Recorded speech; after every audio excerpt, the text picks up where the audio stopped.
Hi, this is Matt with AppliancePartsPros.com. Today we'll be showing you how to repair your appliance.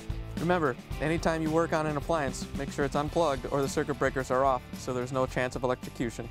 In this video, we're going to show you how to change out the Maytag dryer timer knob. It's going to be a very easy repair, and it's only take a few minutes to show you how to do it.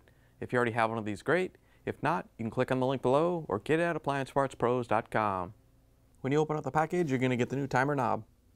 The timer knob is what you use to set the cycle on the dryer. The main reason you'll be changing it out is if it's damaged and you can't set the timer. In order to get the timer knob off, we have to take the cap off. It's just held on by some locking clips.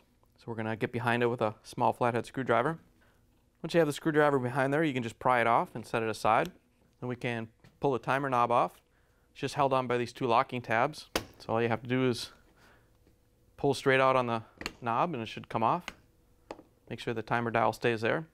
You can pull the knob off the dryer. Here's the old timer knob next to the new one. If you already have one of these, great. If not, you can get it at AppliancePartsPros.com. Looks like they redesigned it, but it'll go on and work just fine. To put the new timer knob on, you want to make sure that the slot on the knob is lined up with the shaft this way, so when you push it down, it locks into place correctly. To lock it on, all you have to do is push down on it and lock it in place. When you put the cap back on, you want to make sure that the tabs right here are lined up around it so it goes on, and also make sure that the center pin goes into this opening on the timer knob shaft.